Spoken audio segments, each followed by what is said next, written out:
Bismillahirrahmanirrahim. Dear students, Assalamu alaikum. This is Dr. Numan Askar, Subject Specialist Biology, Divisional Public School and College Sahiwal. मैं आप सबको divisional public school and college Sahiwal की online classes में खुशामदीद कहता हूं. आए अब हम स्टार्ट करते हैं आज का टॉपिक. चैप्टर नंबर 15 का आज का जो टॉपिक हम डिस्कस करेंगे that is osmoregulation in animals. तो सबसे पहले हम ये देखेंगे कि ऑस्मोरेगुलेशन क्या होता है. ऑस्मोरेगुलेशन की डेफिनेशन है the mechanism of regulation generally between organism and environment. organism और environment के दरमियान में एक रेगुलेशन का मैकेनिज्म है. किस चीज की रेगुलेशन?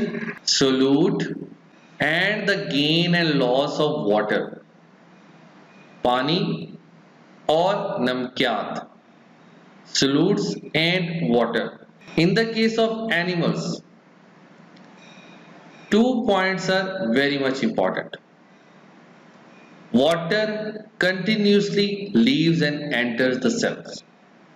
Animal cells में पानी continuously जाता है और निकल जाता है. Second, the quantity of water and the solutes is kept in balance. इसका मतलब ये है कि पानी और नमकियात का जो बैलेंस है वो भी मेंटेन रहना चाहिए. अब इसमें दो अप्रोचेस आती हैं. एक है ऑस्मो कन्फर्मर्स और एक है ऑस्मो रेगुलेटर्स. अब देखें ऑस्मो कन्फर्मर्स क्या होते हैं. Osmoconformers the animals whose body fluids are in osmotic balance with its environment. जैसा एनवायरनमेंट होगा ये उसी एनवायरनमेंट के साथ ऑस्मोटिक बैलेंस यानी कि आइसोटोनिसिटी दिखाते हैं. ऑस्मोरेगुलेटर्स क्या करते हैं कि ये मेंटेन करते हैं इंटरनल ऑस्मोटिक एनवायरनमेंट को in spite of changes in external environment. इसका मतलब एक्सटर्नल एनवायरनमेंट में जितनी भी चेंजेस आ रही हैं ऑस्मोरेगुलेटर्स अपने इंटरनल एनवायरनमेंट को उसके अकॉर्डिंगली मेंटेन करते हैं. यानी कि इंटरनल एनवायरनमेंट में कोई चेंज नहीं आने देते as compare to the external environment. अब ऑस्मो कन्फर्मर में ज्यादातर मैरीन ऑर्गेनिजम्स आते हैं जबकि ऑस्मो रेगुलेटर्स में फ्रेश वाटर और मैरीन दोनों ऑर्गेनिजम्स आते हैं. ऑस्मो कन्फर्मर जो होते हैं ये अपने इंटरनल एनवायरनमेंट को आइसोटोनिक रखते हैं टू द आउटसाइड एनवायरनमेंट. यानी कि जैसा आउटसाइड का एनवायरनमेंट होगा सिमिलर ये अपना वो एनवायरनमेंट रखेंगे. जबकि ऑस्मो रेगुलेटर जो ये रेगुलेट करते हैं इंटरनल एनवायरनमेंट को constant independently from external environment. यानी कि इंटरनल जो ऑस्मोलैरिटी है, ऑस्मोलैरिटी का मतलब वाटर एंड सोल्यूट्स का जो बैलेंस है उसको रेगुलेट करना है इन्होंने independently from external environment. External environment में अगर कोई भी चेंज आ रहा है तो ये ऑस्मो रेगुलेटर्स अपने इंटरनल एनवायरनमेंट के जो वाटर एंड सोल्यूट का बैलेंस है उसको मेंटेन रखेंगे, उसको चेंज नहीं करेंगे अकॉर्डिंग टू द एनवायरनमेंट. जबकि ऑस्मो कन्फर्मर जो है वो एनवायरनमेंट के अकॉर्डिंगली ही अपने इंटरनल एनवायरनमेंट को आइसोटोनिक बना लेते हैं. नेक्स्ट देखते हैं कि जो ऑस्मो कन्फर्मर्स हैं वो एनवायरनमेंट को फॉलो करते हैं and do not undergo osmoregulation. जबकि osmoregulators undergo osmoregulation controlling internal osmotic environment. Internal osmotic environment को control करते हैं, maintain करते हैं, water and solute के balance को maintain करते हैं. जबकि osmo conformers environment को follow करते हैं. Osmo conformers do not actively change their internal environment. Actively अपने internal environment को change नहीं करेंगे. जबकि osmo regulators actively regulate करते हैं internal osmolarity को. Next, osmo conformers में most marine invertebrates and hagfish आते हैं जो कि jawless vertebrates हैं. जबकि osmo regulators में all terrestrial animals, fresh water animals and many marine animals आते हैं। अब हम देखेंगे ऑस्मोरेगुलेशन डिफरेंट एनवायरनमेंट में, यानी कि जो एनिमल्स हैं वो डिफरेंट एनवायरनमेंट में किस तरीके से ऑस्मोरेगुलेट करते हैं। तो सबसे पहले ऑस्मोरेगुलेशन इन मैरीन एनवायरनमेंट। मैरीन एनवायरनमेंट में हम सबसे पहले स्टडी करेंगे कार्टिलेजिनस फिश को। अब जो कार्टिलेजिनस फिश हैं उसमें most of the cartilaginous fish maintain करते हैं lower internal salt concentration that of sea water, यानी कि जो सी वाटर है, सी वाटर का मतलब जिसमें सॉल्ट की कंसंट्रेशन ज्यादा होती है उसके अकॉर्डिंगली ये अपने इंटरनल एनवायरनमेंट में जो सॉल्ट की कंसंट्रेशन है उसको लो रखते हैं। अब वो कैसे लो रखते हैं ये आप डायग्राम में ऑब्जर्व कर सकते हो। सबसे पहले कि their kidneys excrete salt through gills. अब यहां पे आप ये ऑब्जर्व कर सकते हो कि गिल्स एंड स्किन से जो सॉल्ट है वो रिमूव हो रहा है और किडनीज पोजेस करती हैं सॉल्ट एक्सक्रीटिंग ऑर्गन जिनको रेक्टल ग्लैंड्स कहा जाता है। यहां इस डायग्राम में आप ऑब्जर्व कर सकते हो salt excreted by the rectal glands, यानी कि जो रेक्टल ग्लैंड्स हैं वो क्या करते हैं, एम्प्लॉय करते हैं active transport mechanism to remove salt against osmotic gradient. अब इसको समझना बहुत जरूरी है।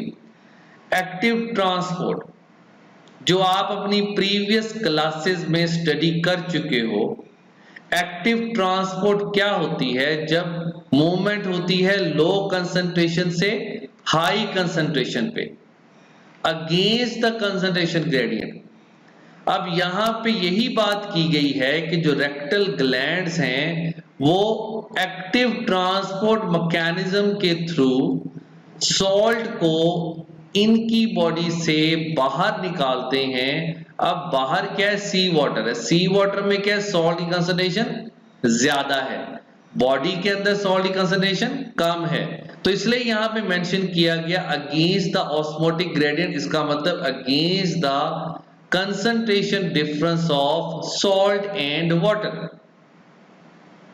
तो जो रेक्टल ग्लैंड्स हैं वो एक्टिव ट्रांसपोर्ट मैकेनिज्म के थ्रू सॉल्ट को रिलीज करवाते हैं, रिमूव करते हैं इनकी बॉडी से अगेंस्ट द ऑस्मोटिक ग्रेडियंट, यानी कि सी वाटर में जहां पे सॉल्ट की कंसंट्रेशन ज्यादा होती है।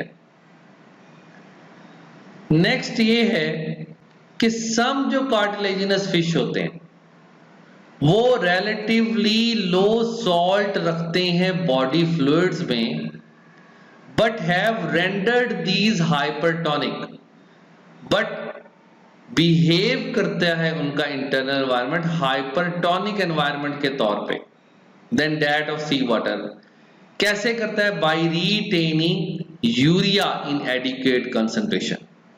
इसका मतलब ये है कि कुछ कार्टिलेजिनस फिश ऐसी होती हैं जो अपनी बॉडी के अंदर सॉल्ट की कंसंट्रेशन को कम रखते हैं, लेकिन सी वाटर के अकॉर्डिंगली वो कंसंट्रेशन हाई इसलिए ऑब्जर्व हो रही होती है क्योंकि वो अपनी बॉडी के अंदर यूरिया को रिटेन रखते हैं। अब यूरिया क्योंकि उनकी बॉडी के लिए नुकसानदेह हो सकता है, इसलिए यही फिश जो होते हैं ये अपनी बॉडी में एक खास किस्म का केमिकल जिसे ट्राइमिथाइलामीन ऑक्साइड कहते हैं वो रिटेन रखते हैं ताकि यूरिया के अगेंस्ट प्रोटेक्शन मिल सके। अब इसको फिर से देख लीजिएगा कि सम कार्टिलेजिनस फिश जो हैं वो लो सॉल्ट कंसंट्रेशन रखते हैं अपने बॉडी फ्लूइड्स में, बट बिहेव ऐसे करते हैं हाइपरटोनिसिटी के तौर पे सी वाटर के accordingly by retaining urea in adequate concentration. और यूरिया क्योंकि खतरनाक होता है बॉडी के लिए, इसलिए ट्राइमिथाइलामीन ऑक्साइड यूरिया से बचाता है। नेक्स्ट देखते हैं अबाउट बॉनी फिश। अब बॉनी फिश जो है ये डिसेंडेंट्स हैं फ्रेश वाटर एंसेस्टर्स के। इसका मतलब जो बॉनी फिश है उसके जो अबाव अजदाद थे वो फ्रेश वाटर में रहते थे। तो बॉनी फिश कैसे मेरीन एनवायरनमेंट में सरवाइव करते हैं ये देखते हैं। Letter became marine constantly lose water from their hypotonic body fluids to hypertonic environment। इसका मतलब कि वो मैरीन कैसे बने कि उन्होंने अपनी बॉडी से पानी का लॉस किया, पानी को रिमूव किया। हाइपोटोनिक बॉडी फ्लूइड्स का मतलब है कि जिसमें पानी ज्यादा है, और हाइपरटोनिक का मतलब इसमें पानी कम है। अब पानी कम किसमें? सी वाटर में कम है, यानी कि मैरीन एनवायरनमेंट में कम है। यानी कि जो बॉनी फिश हैं उन्होंने पानी को निकाला अपनी बॉडी से, और उनकी बॉडी का इंटरनल एनवायरनमेंट हाइपोटोनिक से हाइपरटोनिक में कन्वर्ट हो गया। नेक्स्ट ये है कि they adapted themselves to drink large amount of sea water. उन्होंने large amount of sea water को इनटेक किया, कंसंट्रेटेड यूरिन को एक्सक्रीट किया, resulting in maximum salt excretion and minimum water loss. इसका मतलब ये कि कंसंट्रेटेड यूरिन को सिक्रीट किया जिसमें पानी कम और सॉल्ट की मिकदार ज्यादा होती है। तो इसी तरीके से जो बॉनी फिश हैं उनके जो एंसेस्टर फ्रेश वाटर थे, तो अब जो ये डिसेंडेंट्स हैं बॉनी फिश के, वो मैरीन एनवायरनमेंट में सरवाइव करते हैं। नेक्स्ट देखते हैं osmoregulation in fresh water. Freshwater animals are constantly facing the osmotic flooding of body fluids and loss of salts। इसका मतलब पानी की मिकदार इनकी बॉडी में ज्यादा होती है। तो ये कैसे अडेप्ट करते हैं? तो सबसे पहले हम एग्जांपल लेते हैं प्रोटोजोआ, अमीबा और जो पैरामीशियम है, ये एक्सेस वाटर को पंप आउट करते हैं, बॉडी से रिमूव करते हैं बाय कॉन्ट्रैक्टाइल वैक्यूल्स। अब देखते हैं कॉन्ट्रैक्टाइल वैक्यूल वर्क कैसे करता है। ये ऑब्जर्व कीजिएगा, वाटर एंटर होता है, अमीबा है ये, इसके अंदर ऑस्मोसिस से वाटर एंटर हुआ, एक्सेस वाटर एंटर हो गया कॉन्ट्रैक्टाइल वैक्यूल में, बाकी जो वाटर है वो इसकी बॉडी के रिएक्शन में यूज हो जाता है, और जो एक्सेस वाटर है वो कॉन्ट्रैक्टाइल वैक्यूल के अंदर चला जाएगा। कॉन्ट्रैक्टाइल वैक्यूल स्वेल हो गया, फिर ये कॉन्ट्रैक्टाइल वैक्यूल एजिस में आएगा, यानी कि मेम्ब्रेन ऑफ द अमीबा के पास आ जाएगा, और उसके बाद ये रप्चर करेगा और जो वाटर है वो एक्सपेल आउट हो जाता है। तो इस तरीके से कॉन्ट्रैक्टाइल वैक्यूल जो है वो वर्क करते हैं। नेक्स्ट देखते हैं कि मैनी फ्रेश वाटर जो एनिमल्स हैं इंक्लूड फिश, ये रिमूव करते हैं excess water by producing large volumes of very dilute urine. अब देखिएगा यहां से कि बहुत कम या ना होने के बराबर ये पानी का इनटेक करते हैं, यानी कि पानी को आप देख सकते हो कि पानी इनकी बॉडी में स्किन के थ्रू मूव कर रहा है। और फिर क्या होता है कि जब डाइल्यूट यूरिन प्रोड्यूस करते हैं ये, तो उससे सॉल्ट का लॉस होता है। तो उस लॉस ऑफ सॉल्ट को कंपनसेट कैसे करते हैं? सॉल्ट कंटेनिंग फूड, ऐसी फूड जिसमें सॉल्ट प्रेजेंट होगा उसका इंटेक करेंगे, और active uptake of salt by gills and skin, जो यहां पे आप ऑब्जर्व कर सकते हो कि actively takes up ions through gills इस डायग्राम में। तो एक्टिवली अपटेक करेंगे सॉल्ट को गिल्स और स्किन के थ्रू। तो इस तरीके से ये सॉल्ट की कमी को कंपनसेट करते हैं। नेक्स्ट है टेरेस्ट्रियल एनवायरनमेंट की ऑस्मोरेगुलेशन, यानी कि ऐसे एनिमल जो खुश्की में रहते हैं, ड्राई एनवायरनमेंट में रहते हैं, वो कैसे ऑस्मोरेगुलेट करते हैं।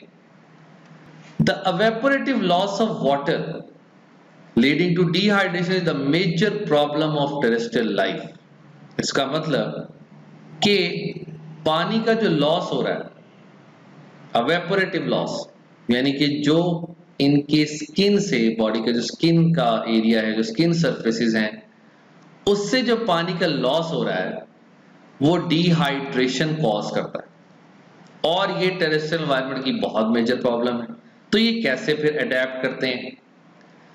कवर करते हैं बॉडी सरफेस को, कैसे? वैक्सी एक्सोस्केलेटन प्रेजेंट होता है इंसेक्ट्स में।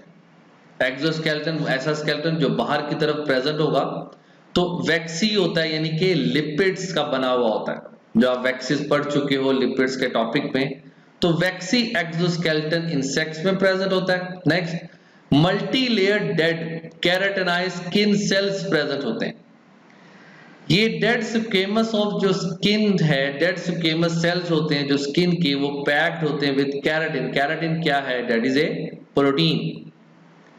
तो मल्टी लेयर्ड यानी कि बहुत सारी लेयर्स होती हैं डेड केराटिनाइज स्किन सेल्स की, जिससे इवेपोरेटिव लॉस ऑफ वाटर नहीं हो पाता। Drinking and eating moist food compensate the loss of water. फिर ये ड्रिंक भी करते हैं और ईट भी करते हैं मॉइस्ट फूड को, जिससे पानी के लॉस को कंपनसेट किया जा सकता है। एग्जाम्पल देखते हैं, आर्थ्रोपॉड्स एंड वर्टिब्रेट्स। नेक्स्ट इसमें, तो ये कैंगरू रैट है। अब ये कैसे सरवाइव कर सकता है without drinking water? By feeding on seeds of desert plants containing more carbohydrates which produce water of metabolism. Carbohydrate seed plants of desert में बहुत ज्यादा होता है, जिससे वाटर ऑफ मेटाबॉलिज्म बन सकता है। वाटर ऑफ मेटाबॉलिज्म आप थोड़ा सा अपने जहन में लाएं, रेस्पिरेशन का जो रिएक्शन था उसके नतीजे में पानी बनता है, तो ये उसी वाटर की बात कर रहा है यहाँ पे कि ये फीड करते हैं seed of desert plants containing more carbohydrate which produce water of metabolism, जिससे ये पानी की कमी को पूरा करते हैं। अब कुछ टेरेस्ट्रियल एनिमल प्रोड्यूस करते हैं concentrated urine. Terrestrial animals can tolerate dehydration and it differs in various animal. इस कैरेक्टरिस्टिक को एनहाइड्रोबायोसिस कहते हैं। एनहाइड्रोबायोसिस बहुत इंपॉर्टेंट शॉर्ट क्वेश्चन भी है, बहुत दफा आया है। तो इसका मतलब क्या है? An is for absence, hydro is for water. तो ये टॉलरेट करना डिहाइड्रेशन को, पानी की एब्सेंस को बर्दाश्त करना, इसको एनहाइड्रोबायोसिस कहते हैं। जैसे हम example kangaroo rat and soil nematodes इसमें आते हैं।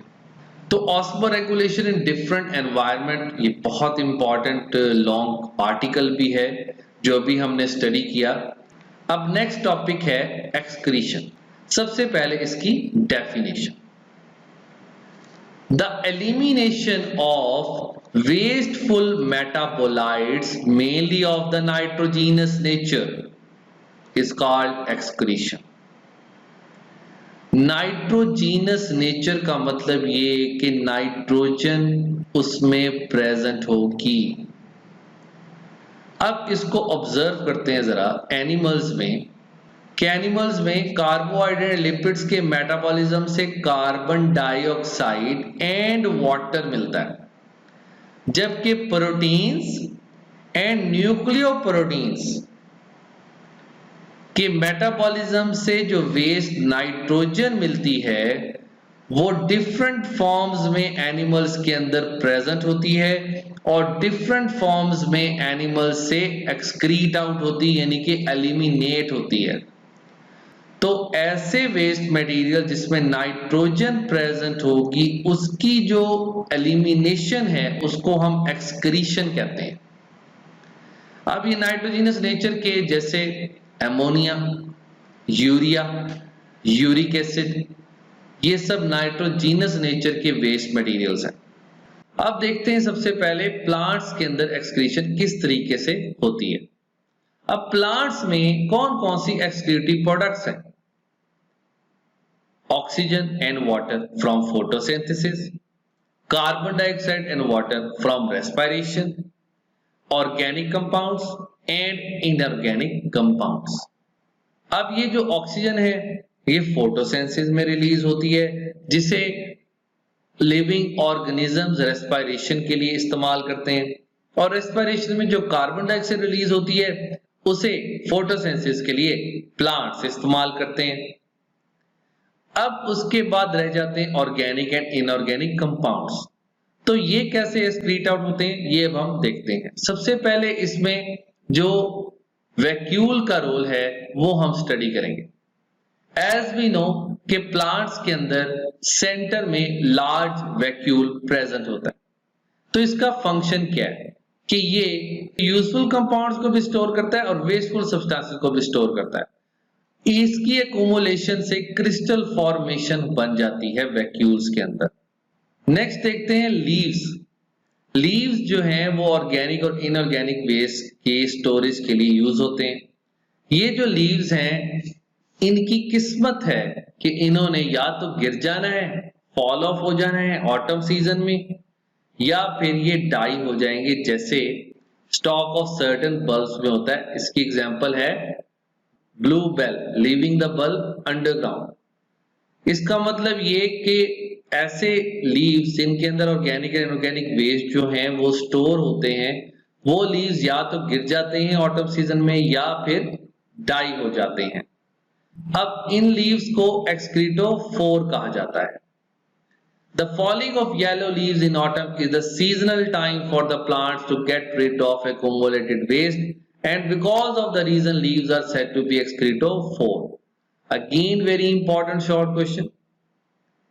अब येलो लीव्स जो गिर जाते हैं वो ऑटम सीजन में एक्सक्रीटोफोर कहलाते हैं क्योंकि उसके through waste materials excrete out हो जाते हैं।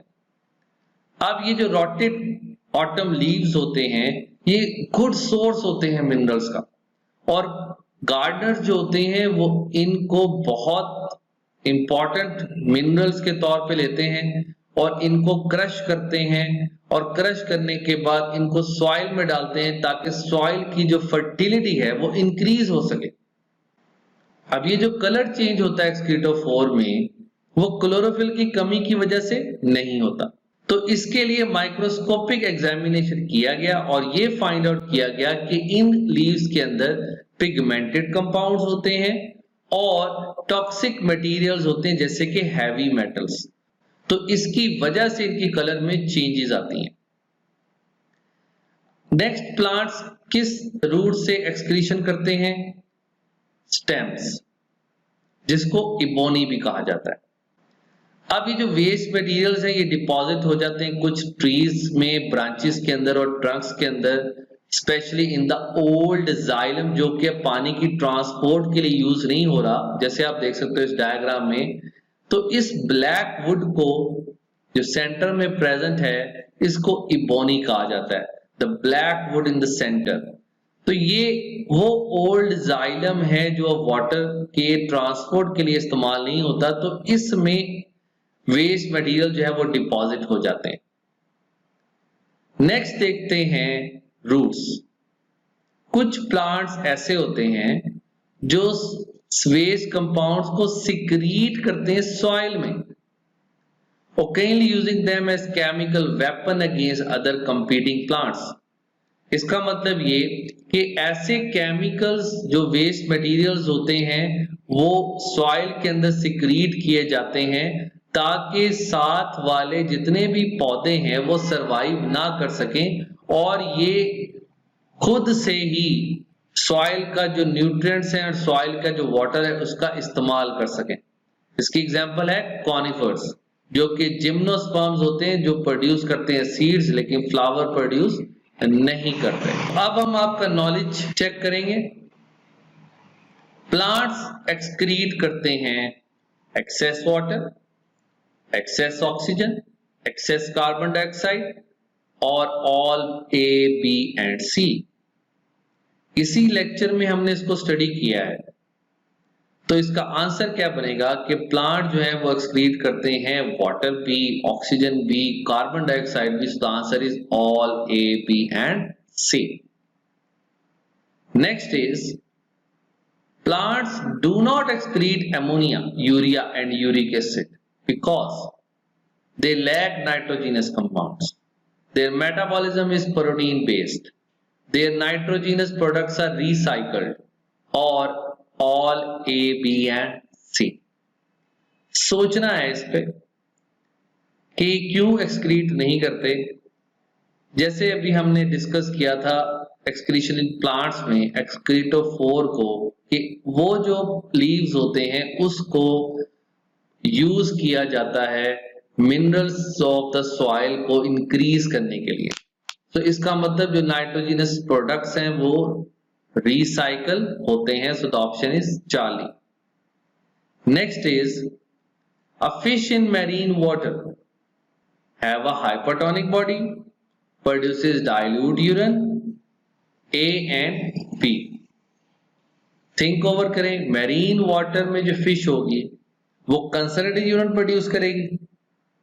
जब वो कंसनट्रेटेड यूरिन प्रोड्यूस करेगी तो उसकी बॉडी का जो फ्लूइड होगा वो हाइपोटोनिक हो जाएगा, क्योंकि कंसनट्रेटेड यूरिन प्रोड्यूस हो रहा है। कंसनट्रेटेड यूरिन प्रोड्यूस होने का मतलब ये है कि पानी कम, सॉल्ट ज्यादा, तो जो रिलीज हो रहा है उसमें पानी कम है, इसका मतलब बॉडी के अंदर पानी ज्यादा है।